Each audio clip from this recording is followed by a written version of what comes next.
And lastly, we head to National 2 East, where leaders Tunbridge Judeans will be hoping to pick up from where they left off from in 2024. The table toppers made it 13 wins from 14 matches after their 22-0 success over Colchester in round 14. It was far from the prettiest victory TJs has mustered up this season, played in very tough weather conditions as well, but they won't care one jot as they sit 8 points clear of their nearest rivals, and their nearest challengers are currently Dorking, who edged past fellow title contenders Barnes 14-7 in an eventful contest before Christmas. Now, you may have seen us chatting to Barnes director of rugby, Jack Heald, in round 14's National League Rugby preview show, and we were talking about kind of the close encounters Barnes and Dorking have had over the last 3 seasons or so, but I don't think there may have been one quite like the one we saw a few weeks ago, because Barnes received 6 yellow cards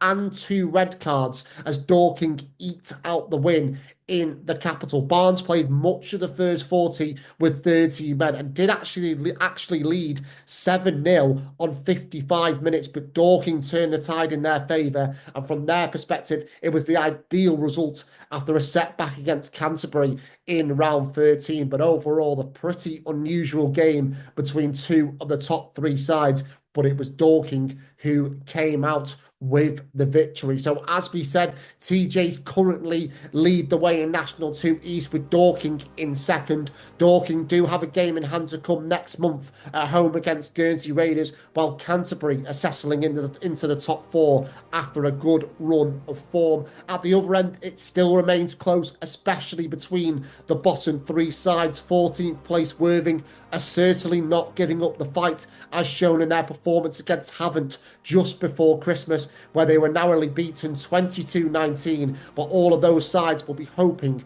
to string some positive results together in the early weeks of 2025. And just hovering above those bottom 3 clubs at the moment are Sevenoaks, who are our second feature club of the week on the National League Rugby preview show. Now, Adam Bowman's men are in Derby Day action this weekend against table toppers Tunbridge Judeans on Saturday. And before losing to Kent rivals Canterbury just before Christmas, Sevenoaks had won 3 games on the spin, and that really ignited their 3rd successive season at this level. So we caught up with Director of Rugby Adam Bowman to discuss the steps the club have been taking over the last few years, and of course we looked ahead to their Derby Day clash with Tunbridge Judeans.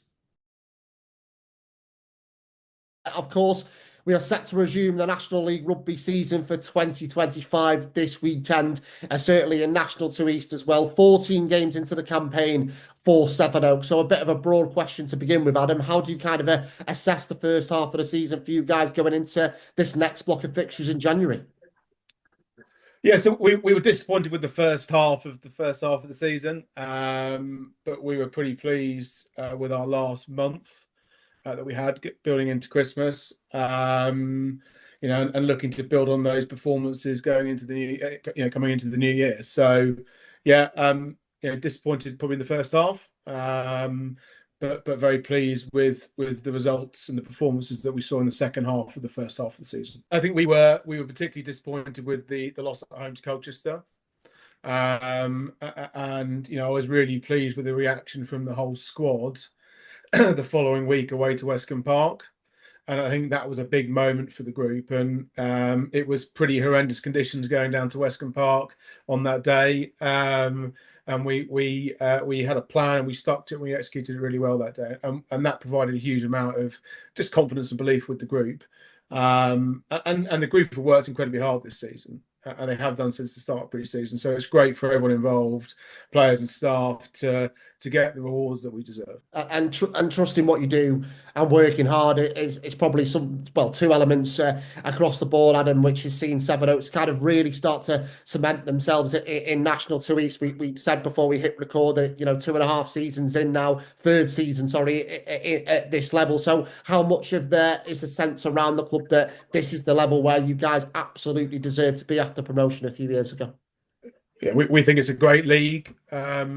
It's a league full of every single team in it is is a really good outfit and throws challenges at you. So this for us is the level that we want to continue to grow and develop in. And we've got to continue to grow as a club on and off the pitch, to work our way up this league. It ties in nicely to my next question, really, Adam. Obviously, you're taking step forwards in terms of the first 15. I know last year there was more points on the board, more wins on the board for you, but we spoke when I think it was just after your first season at this level about how much effort goes in across the whole of the club, which is obviously, and then the success of the first 15 is probably a byproduct of that. So whether that is the growth of the women's section, the mini and junior section, which I think is one of the strongest in National League Rugby, the touch rugby offering, community programs in schools. There is a lot of things, moving parts behind the scenes, isn't it? And it's not just the first 15 at Sevenoaks that continue to make steps in the right direction. Yeah, we're incredibly proud of our large community rugby club, and the fact that we offer rugby to girls and boys from under fives up to our academy girls and boys under 18s, through to our men and women's teams, both performance players and social rugby players. So, you mentioned our senior women's group. They kind of restarted 2.5 years ago, and we're delighted to announce that we've just started a second team for our women's at the start of this new calendar year, and that's a massive step. Considering the group started 2.5 years ago, and testament to all the people involved in leading that group. So, we're very proud of who we are, and the fact that we've got so many homegrown boys and girls coming through the system, from our juniors to our academy and into our senior men and women now. And obviously we're looking ahead, Adam, to an all Kent affair this weekend with you guys hosting Tunbridge Julians. But just going back to the point there that you made about kind of the development you've made across the whole club, that must be really healthy for Kent rugby in general, because you've got you guys who are doing great things. We spoke to Canterbury earlier on in the season. They have some fantastic offers and opportunities for people to get involved in the club. The same at Tunbridge Julians, Westcombe Park just down the road as well. So it feels like the ecosystem of Kent rugby is in a good place at the moment, when you've got guys like yourselves who are putting in so much work behind the scenes. It's a competitive county, but it's great. It's everyone loves a derby game, and days like this Saturday against Tunbridge Julians it's kind of why you do it. It's that local rivalry. It's friendly rivalry, but it's still the games you want to be playing. We're 10 minutes down the road from each other. You know each other fairly well. There's friendships outside of off the pitch. And it's there's a special atmosphere on these days. There's big crowds, big turnout, and they're the kind of days and games that you want to be part of, really. So come on down to the paddock at 2:00 and experience what will be a really good atmosphere and a great game of rugby. And we had 2 great games of rugby last season. They did a job on us at the start of this year, so we've got to try and return the favour on Saturday. And just finally from me, Adam, in terms of looking ahead, I know you want to just focus on these probably next 3 block of games in January, but kind of what are the hopes for you guys at Sevenoaks in this second half of the season? Is it to yet again improve on what you were able to achieve last season? I think it's for me we just want to focus on building on our performance and results from before Christmas. So I'm going to give you that boring answer, which is about this Saturday, and then we'll look at the following week away at Barnes. So unfortunately, that is the boring answer I'm going to give you, which is all about this Saturday.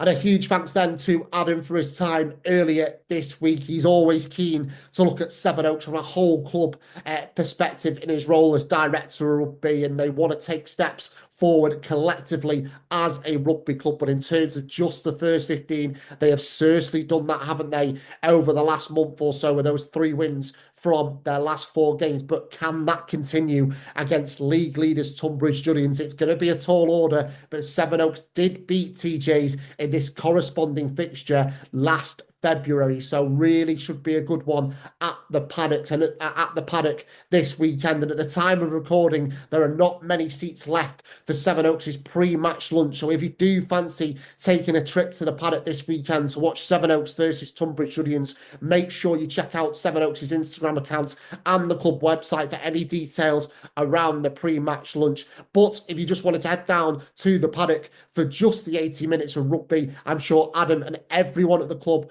will give you a warm welcome. So that is just one of 7 games which is set to go ahead this weekend in National to East. So let's have a look at what else we've got to look forward to. Well, it's set to be a big year for Colchester, who are celebrating their centenary year in 2025, and the 13th place side will also want to have something to cheer about on the field. They are currently 4 points from safety with a game in hand, and they begin the new year with a home meeting against third placed Barnes.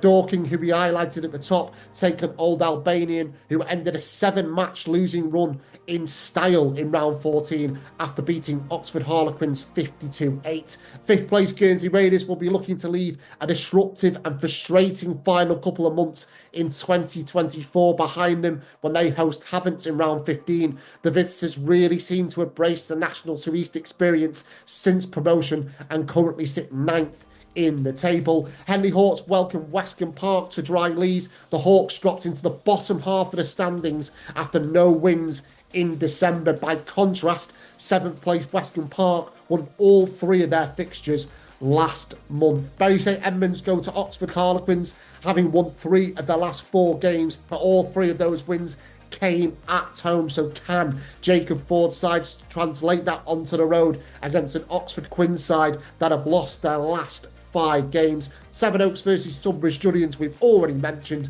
And finally, bottom of the table Worthing take on a Canterbury side who have won 5 of their last 6 matches.